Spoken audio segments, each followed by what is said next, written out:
नमस्कार दोस्तों, जीके जी डिस्कशन में आप लोग का स्वागत है। तो आज मेरा सेट प्रैक्टिस का साइंस का जो बिहार एसएससी इंटर लेवल का चलता है उसका जो है वो आज 41वां क्लास है। ठीक है, तो अगर जो भी पहले से शुरू क्लास से नहीं देखे हैं तो आप लोग जो है वो शुरू से जाके देखिए। ठीक है, चलिए क्वेश्चन की ओर चलते हैं।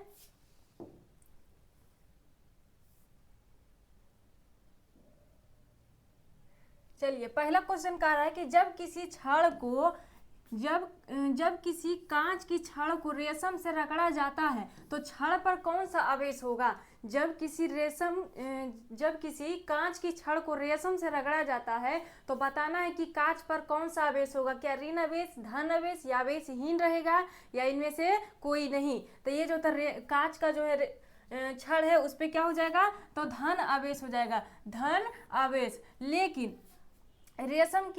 रेशम पर क्या हो जाएगा, तो रेशम जो होता है वो ऋण आवेश प्राप्त कर लेता है, ऋण आवेश प्राप्त कर लेता है, ऋण आवेश प्राप्त कर लेता है, प्राप्त कर लेता है। ठीक है, चलिए अगला क्वेश्चन। अगला कह रहा है कि निम्नलिखित में से कौन सी ध्वनि को नहीं सुन सकते हैं।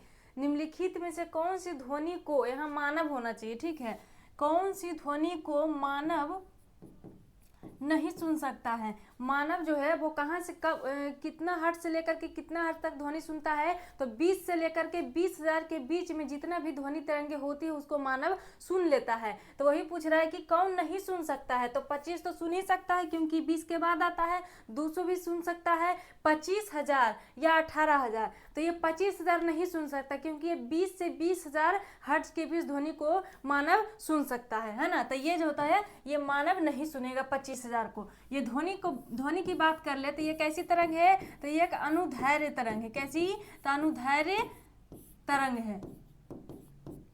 ठीक है, चलिए अगला क्वेश्चन है कि प्रेशर कुकर में खाना जल्दी क्यों बन जाता है। प्रेशर कुकर में खाना क्यों जल्दी बन जाता है, क्योंकि क्या प्रेशर कुकर के अंदर दाब कम होता है या प्रेशर कुकर के अंदर का दाब अधिक होता है या फिर प्रेशर कुकर के आकार के कारण या इनमें से कोई नहीं। तो प्रेशर कुकर को जो हम बंद करते हैं तो उसका क्या होता है, जैसे ही उसको हम गैस पे चढ़ाते हैं तो उसका प्रेशर जो होता है उसका दाब अधिक हो जाता है। और जब दाब अधिक हो जाता है तो उसका क्या होता है, क्वथनांक अधिक हो जाता है, जिससे क्या होता है तो वो जल्दी से उबलने लग जाता है। तो क्या हो जाएगा इसका आंसर, तो ये प्रेशर कुकर के अंदर का दाब क्या हो जाएगा, तो अधिक हो जाएगा। और जब दाब अधिक हो जाएगा तो क्या क्वथनांक भी अधिक हो जाता है। ठीक है, चलिए अगला क्वेश्चन है कि एमकेएस प्रणाली में त्वरण का मात्रक क्या होता है। एमकेएस प्रणाली में त्वरण का मात्रक क्या होता है। क्या मीटर प्रति सेकेंड स्क्वायर, किलोमीटर प्रति घंटा या किलोमीटर प्रति सेकेंड या मीटर प्रति सेकेंड। तो एमकेएस प्रणाली में त्वरण का ऐसा मात्रक जो होता है मीटर प्रति सेकेंड स्क्वायर, मीटर प्रति सेकेंड स्क्वायर हो जाएगा। ये त्वरण की बात कर ले तो त्वरण जो होता है एक सदिश राशि होता है। कैसा, तो सदिश राशि होता है, सदिश राशि होता है। ठीक है, चलिए अगला क्वेश्चन है कि एम मीटर से क्या मापा जाता है। एम मीटर से क्या मापा जाता है, क्या विद्युत धारा, विभवांतर, वायु की चाल या उच्च ताप को। तो एम मीटर से क्या मापा जाता है, तो विद्युत धारा को। किसी भी परिपथ में कितना धारा, उसका करंट कितना जा रहा है तो इसको किससे मापा जाता है, तो एम मीटर को एम मापी भी कहा जाता है। क्या, तो एम मापी के नाम से भी जाना जाता है। विभवांतर की बात कर ले तो इसको वोल्ट के द्वारा वायु की चाल को किससे मापा जाता है, तो वायु की चाल को एनीमोमीटर के द्वारा मापा जाता है कि हमारा वायु जो होता है वो कितना गति से चल रहा है। उच्च ताप को किससे मापा जाता है, तो उच्च ताप को जो है वो पायरोमीटर से मापा जाता है, पायरोमीटर। या कहीं कहीं आपको क्या मिलेगा, तो पायरो हेलियोमीटर भी मिलता है। जैसे सूर्य के प्रकाश को सूर्य के प्रकाश के ताप को यानी सूर्य की ऊर्जा को किससे मापा जाता है, तो ये पायरोमीटर कहिए या पायरो हेलियोमीटर कहा जाता है। ठीक है, अगला कार्य कि साबुन को जल में घोलने पर जल का पृष्ठ तनाव क्या होता है। जब साबुन को हम जल में घोलते हैं तो उसका पृष्ठ तनाव जो होता है पानी का क्या होता है, क्या घट जाएगा, बढ़ जाएगा, या परिवर्तित रहता है, या फिर सभी। तो ये जब हम साबुन को जल में घोलते हैं तो क्या होता है, उसका पृष्ठ तनाव जो होता है वो घट जाता है, जिसके वजह से जो है वो कपड़ा साफ हो जाता है। क्या हो जाएगा, तो घट जाता है, पृष्ठ तनाव घट जाता है। अगला क्वेश्चन है कि गंदे जल में जमे हुए मच्छर को नष्ट करने के लिए केरोसिन का प्रयोग किया जाता है। गंदे जल में जमे हुए मच्छर को नष्ट करने के लिए केरोसिन का प्रयोग क्यों किया जाता है। क्या यह जल के पृष्ठ तनाव को कम कर देता है, या फिर जल के पृष्ठ तनाव को बढ़ा देता है, या फिर जल की श्यानता को बढ़ा देता है, या इनमें से सभी। तो केरोसिन क्या करता है, तो जल के पृष्ठ तनाव को क्या करता है, कम कर देता है। क्या, तो कम कर देता है, जिससे मच्छर की लार्वा जो होती हैं जैसे ही पानी के अंदर जाती हैं तो वो मर जाती है। तो इसमें क्या आंसर हो जाएगा, तो ये जल के पृष्ठ तनाव को क्या कर देती है, तो कम कर देती है। ठीक है। अगला क्वेश्चन है कि चुंबकीय क्षेत्र में गतिमान निम्नलिखित में से कौन सा विक्षेपित नहीं हो सकता है। चुंबकीय क्षेत्र में गतिमान कौन विक्षेपित नहीं हो सकता है। क्या प्रोटॉन, कैथोड किरण, या न्यूट्रॉन, या फिर अल्फा किरण। तो कौन विक्षेपित नहीं हो सकता है, कौन नहीं हो सकता है, तो ये न्यूट्रॉन जो है ये विक्षेपित नहीं हो सकता। चुंबकीय क्षेत्र की एसआई मात्रक क्या होता है, तो टेस्ला होता है। क्या एसआई मात्रक क्या होता है, एसआई मात्रक तो टेस्ला होता है। क्या, तो टेस्ला होता है, टेस्ला होता है। अगला कह रहा है कि मैक संख्या किसकी चाल निर्धारण करने के लिए प्रयुक्त किया जाता है। मैक संख्या के द्वारा जो है वो किसकी चाल ज्ञात की जाती है। क्या विमान की, पोत की, प्रकाश की, या फिर ध्वनि की। तो मैक संख्या के द्वारा जो होता है वो विमान की चाल ज्ञात करने के लिए किया जाता है। किसका, तो विमान की चाल ज्ञात करने के लिए मैक संख्या का प्रयोग किया जाता है कि कितना जो है स्पीड से ये विमान जा रही है। ठीक है। अगला है कि ध्वनि की वेग सबसे ज्यादा किसमें होगा। इन चार में, इन तीनों में से किसमें होगा, ध्वनि का वेग सबसे ज्यादा किसमें होगा। क्या इस्पात में, निर्वात, या जल, या इनमें से कोई नहीं। तो ये जो हो जाएगा ध्वनि की चाल सबसे ज्यादा इस्पात में। ध्वनि की चाल जो होता है सबसे ज्यादा किस में होती है, तो ठोस में होती है। ध्वनि चाल सबसे ज्यादा किस में, तो ठोस में होती है। उसके बाद किस में होती है, तो द्रव में होती है। उसके बाद किस में होती है, तो गैस में होती है। मतलब कि सबसे ज्यादा किस में होता है, तो ठोस में होता है। ध्वनि चाल सबसे ज्यादा किस में होता है, तो ठोस में, और सबसे कम किस में होता है, तो गैस में। सबसे कम गैस में होता है। तो यही पूछ रहा है कि बताइए कि ध्वनि की वेग यानी चाल सबसे ज्यादा किस में होगी। तो इस्पात जो है एक ठोस है, जबकि निर्वात तो होगा ही नहीं। जल एक द्रव है ना। तो सबसे ज्यादा किस में हो जाएगी, तो ठोस में यानी कि इस्पात में। ठीक है। चलिए अगला क्वेश्चन है कि अकार्बनिक यौगिक से संश्लेषित पदार्थ प्रथम कार्बनिक यौगिक कौन था। प्रथम कार्बनिक यौगिक था मतलब कि कौन था। अकार्बनिक यौगिक से प्राप्त पहला जो है कार्बनिक यौगिक कौन था। क्या अमोनिया था, नाइट्रिक एसिड था, या फिर यूरिया था, या मीथेन था। तो ये इसका आंसर जो हो जाएगा ये यूरिया हो जाएगा। क्या, तो यूरिया। अकार्बनिक यौगिक जो होता है अमोनिया साइनेट नामक अकार्बनिक यौगिक से अमोनिया साइनेट नामक अकार्बनिक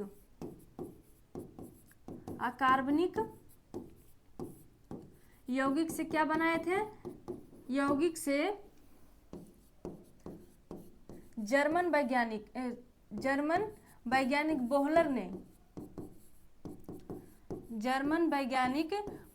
ने कब, तो 1928 ईस्वी में। 1928 ईस्वी में जो ये यूरिया का निर्माण किए थे। यूरिया का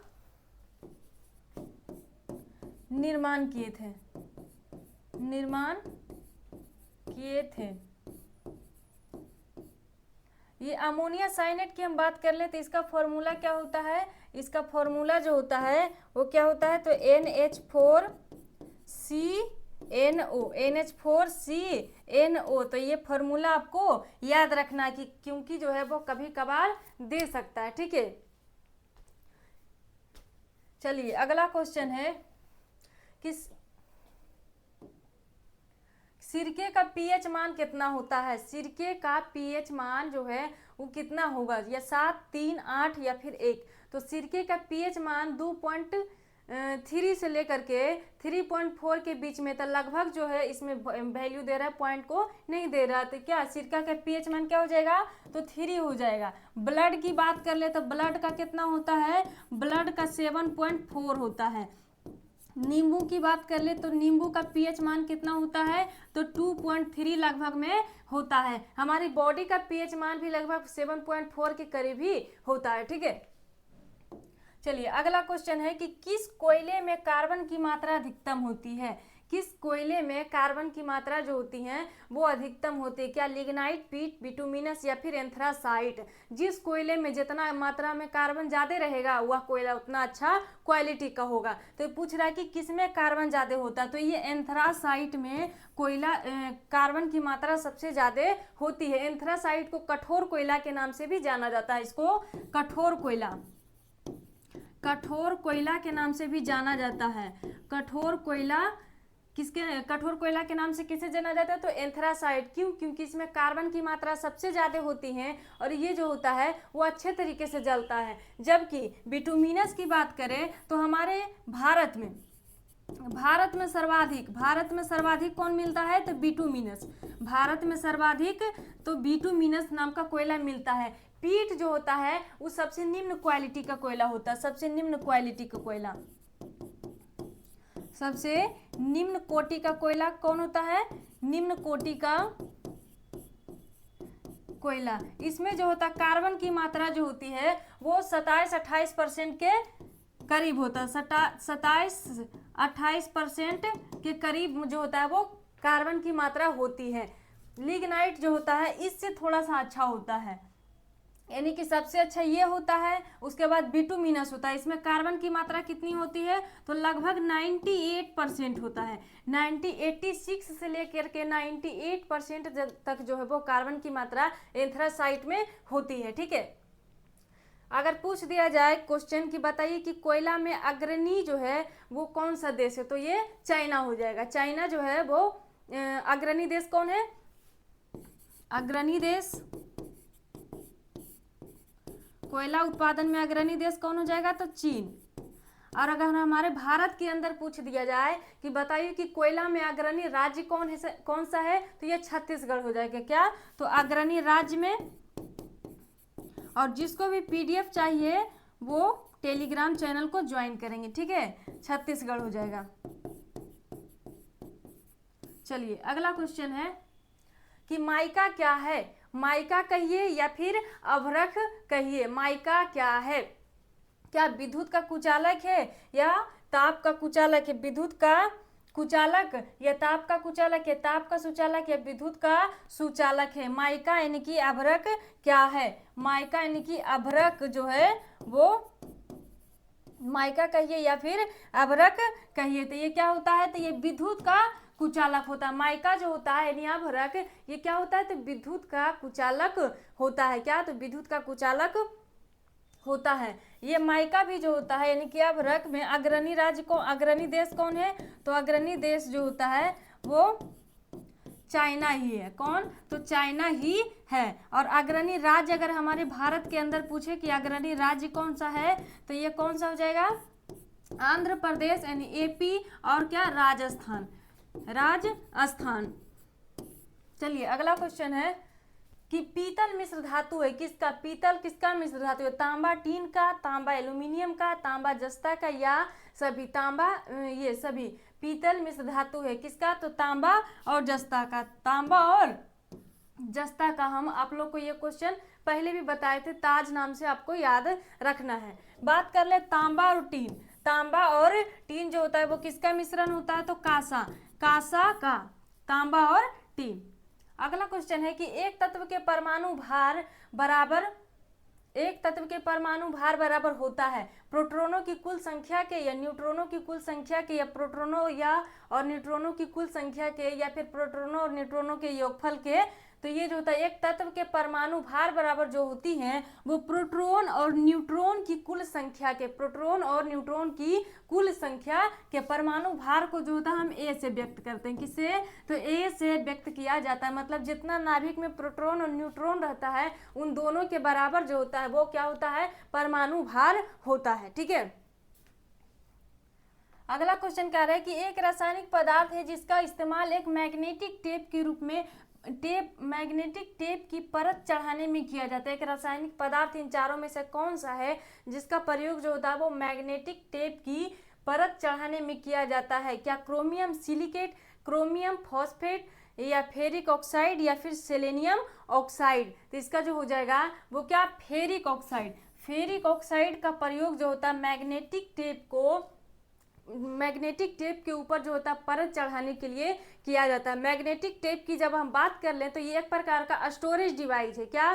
तो ये स्टोर कर प्राचीन मतलब पुराने समय में क्या होता था, जब हमारे कंप्यूटर उतना ज़्यादा विकसित नहीं था तो उस टाइम में क्या होता था, तो इसी का मैग्नेटिक टेप का ही जो है वो डाटा को एब्जॉर्ब करने के लिए, डाटा को जो है स्टोर करने के लिए इसका इस्तेमाल मैग्नेटिक टेप का प्रयोग किया जाता था, लेकिन अभी जो है नहीं के बराबर किया जाता है ना। चलिए अगला क्वेश्चन है कि आतिशबाजी में हरे रंग किसकी उपस्थिति के कारण होता है? आतिशबाजी में हरा रंग किसकी उपस्थिति के कारण होता है? क्या सोडियम, मैग्नीशियम, बेरियम या फिर स्ट्रोंशियम?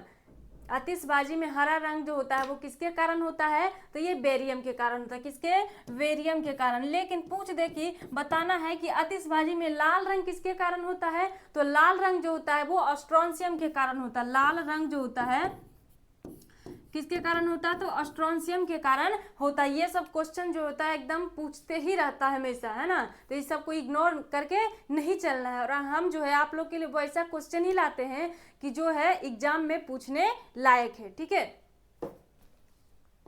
चलिए अगला क्वेश्चन है कि एड्स का वायरस किसके विकास को प्रभावित करता है? एड्स का वायरस किसके विकास को प्रभावित करता है? हीमोग्लोबिन या लाल रक्त कोशिका या रक्त में टी सेल को या मस्तिष्क के ग्रे सेल को? तो ये क्या करता है, एड्स जो होता है वो हमारे वाइट ब्लड क्या करती है, तो हमें रोगों से रक्षा करती है। तो वाइट ब्लड का टी सेल को क्या करती है, तो ये नष्ट कर देती है। कौन? तो एड्स। जब टी सेल को ये नष्ट कर देती है पूरे तरीके से, तो एड्स क्या होता है कि अगर एड्स आपको हो गया है तो ये जल्दी पता नहीं चलता है। जब आप जो है मरने की स्थिति में आ जाते हैं ना तब पता चलता है। शुरुआती दौर में जो होता है बुखार वगैरह लगता है तो पता नहीं चलता है कि एड्स हो गया है। और जब एड्स जिसको हो गया है तो आप कितना ही दवा ले लीजिए ठीक नहीं होइएगा, एकदम मौत लिखा है। ठीक है, तो ये जो होता है एड्स का वायरस जो होता है रक्त में टी सेल को, रक्त में क्या करता है, तो टी सेल को क्या करता है, समाप्त करता है। और जब टी सेल जो होती है वो डिफेक्टेड हो जाती है तो क्या होगा कि हमारे बॉडी के अंदर जितने भी विषाणु, वायरस जो होता है, बैक्टीरिया अगर जाती हैं तो इसको जो होता है पहले जब ये डिफेक्टेड नहीं था तो इसको जो होता है उस सबको मार गिराता था। लेकिन जब यही डिफेक्टेड हो गया है तो कितना भी वायरस या बैक्टीरिया घुस जाए इसका जो होता है मतलब शक्ति ही छीन लिया जाता है एक तरह से। तो ये जो होता है क्या करती है, उन सभी को नहीं मार पाती, जिससे हमारी बॉडी जो होता है वो अंदर से खोखली होती चली जाती है, क्योंकि जो होता है उन सब से लड़ने के लिए हमारे बॉडी के अंदर कोई नहीं होता है, जिससे हमारी मौत हो जाती है। ठीक है, अगला है कि निम्नलिखित में से किस विटामिन को हार्मोन माना गया है? किस विटामिन को हार्मोन माना गया है? क्या ए, बी, सी या फिर डी? किस विटामिन को हार्मोन माना गया है? तो ये विटामिन डी को हार्मोन माना गया। ये कहाँ से मिलता है? तो ज्यादातर सूर्य के प्रकाश से मिलता है। और विटामिन डी जो होता है वो मछली के तेल में, मछली का तेल देखे होंगे उससे भी जो है वो विटामिन डी मिलती है। ए की बात करें तो रेटिनॉल होता है, इसका रासायनिक नाम क्या होता है? तो रेटिनॉल होता है, रेटिनॉल। बी का रासायनिक नाम क्या होता है? तो थायमीन होता है, थायमीन। सी की बात कर ले तो ये क्या होता है? एस्कॉर्बिक अम्ल होता है, एस्कॉर्बिक।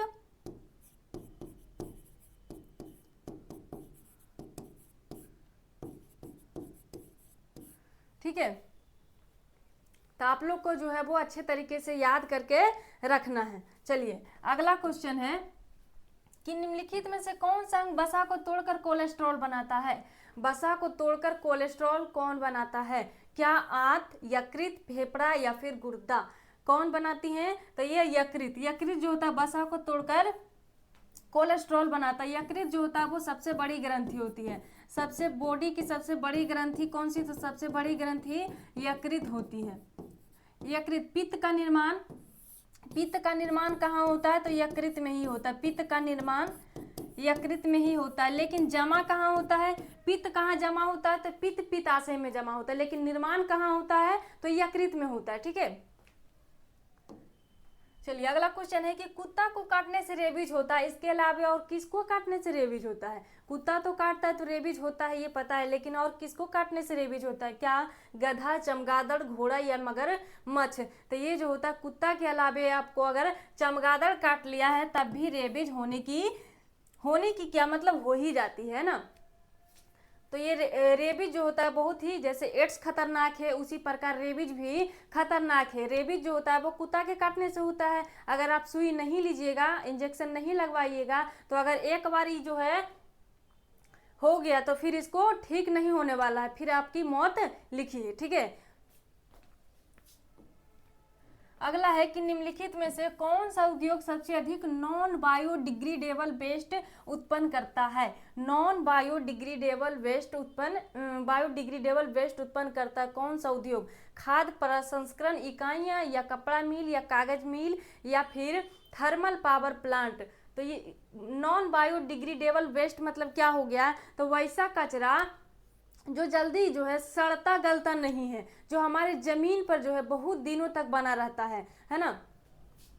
तो इसकी जो हम बात कर लेते हैं नॉन बायोडिग्रेडेबल में, एग्जाम्पल में अगर सड़े गलेगा नहीं और ज़्यादा दिन तक हमारी जो है जमीन यानी पृथ्वी पर रहेगी तो क्या हम लोग के वायुमंडल को हानि पहुंचाती है। और एक होता है जो होता है डिग्रेडेबल, ये होता है नॉन बायोडिग्रेडेबल यानी कि गैर बायोडिग्रेडेबल, और एक होता है बायोडिग्रेडेबल, सिर्फ बायोडिग्रेडेबल। बायोडिग्रेडेबल में क्या होता है? तो वैसा कचरा जो जल्दी से जो होता है वो मतलब कि वो सड़ गल करके जो है ईंधन वगैरह का रूप ले लेता है। तो उसमें क्या हो गया, जैसे कि छिलका ले लीजिए, फल का छिलका ले लीजिए या सब्जी का छिलका ले लीजिए। इसमें पहले इसका एग्जाम्पल देखते हैं ना नॉन बायोडिग्रेडेबल का। तो इसमें क्या हो जाएगा? तो प्लास्टिक हो जाएगा। प्लास्टिक देखते हैं कि जल्दी नहीं गलता, इसके लिए सरकार जो होता है वो प्लास्टिक को बंद करने की बात इसीलिए कहे थे क्योंकि हमारे वायुमंडल जो होता है वो ज़्यादा मात्रा में इसको हानि पहुंचती है ना। प्लास्टिक या फिर इलेक्ट्रॉनिक चीज़ें, इलेक्ट्रॉनिक वस्तु जो होता नहीं गलती है, इलेक्ट्रॉनिक वस्तु नहीं गलती है। या फिर शीशा वगैरह ले लीजिए, मतलब बहुत सारे चीज इसमें आएंगे जो चीज नहीं गलेगा जल्दी। ठीक है। और बायोडिग्रेडेबल में क्या क्या आ जाएगा? बायोडिग्रेडेबल तो वैसा कचरा जो जल्दी से जो है वो गल करके वो ईंधन वगैरह का रूप ले ले, है ना। तो ये जो होता है वो सब्जी या फल का छिलका, क्योंकि जो है वो यही सब कचरा जो है गल करके लाखों करोड़ों वर्ष के बाद जो होता है वो ईंधन का रूप ले लेती है ना। कपड़ा अगर खराब हो गया तो आप लोग फेंक देते हैं, तो कपड़ा भी जल्दी ही गल जाता है ना। और भी चीजें आती हैं। चलिए अगला क्वेश्चन है कि प्रकाश संश्लेषण का प्राथमिक उत्पाद क्या है? प्राथमिक उत्पाद इसमें जो है वो कल हम बताए थे कि अंतिम उत्पाद क्या है, कल या फिर इसके पहले वाले वीडियो में। तो कोई बोल रहे थे कि गलती है, तो भाई पहले आप देख लीजिए उसके बाद किसी को गलती ठहराइए, ठीक है ना। जब कोई चीज़ गलती रहती है, हम मानते हैं कि अगर गलती होती है लेकिन जो गलत नहीं है उसके बारे में आप गलत क्यों बोल देते हैं। चलिए प्रकाश संश्लेषण का प्राथमिक उत्पाद क्या है? सिट्रिक अम्ल, ग्लूकोज या स्टार्च या माल्टोज? तो प्रकाश संश्लेषण का जो है वो प्राथमिक उत्पाद, अंतिम नहीं, प्राथमिक उत्पाद क्या है? तो ये ग्लूकोज हो जाएगा। क्या? ग्लूकोज हो जाएगा। प्रकाश संश्लेषण 6CO2 + 6 H2O,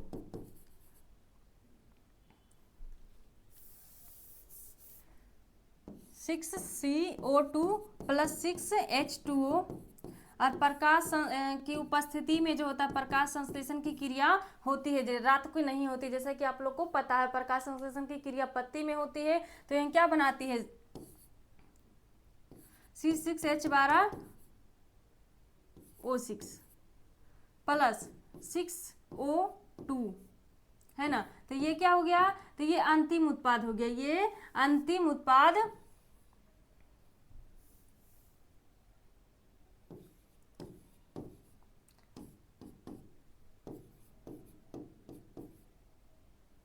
अंतिम उत्पाद,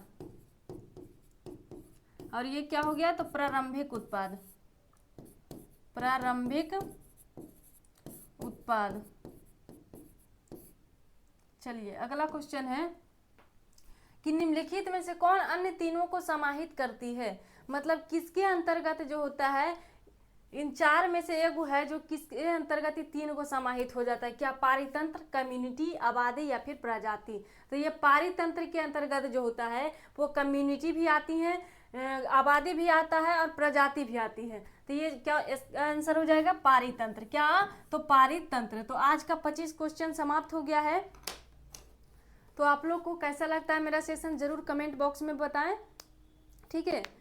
और अगर गलती देखिए, गलती इंसान से ही होती है, कभी कभार जो होता है वो माइंड में तो आंसर सही चलते रहता है लेकिन टिक ऑप्शन जो होता है वो गलती हो जाता है, तो उतना नहीं लेके चलना है, ठीक है। बता देते हैं, अच्छी बात है, हम उसको सुधार करेंगे, है ना। तो चलिए आज यहीं तक। जय हिंद, जय भारत।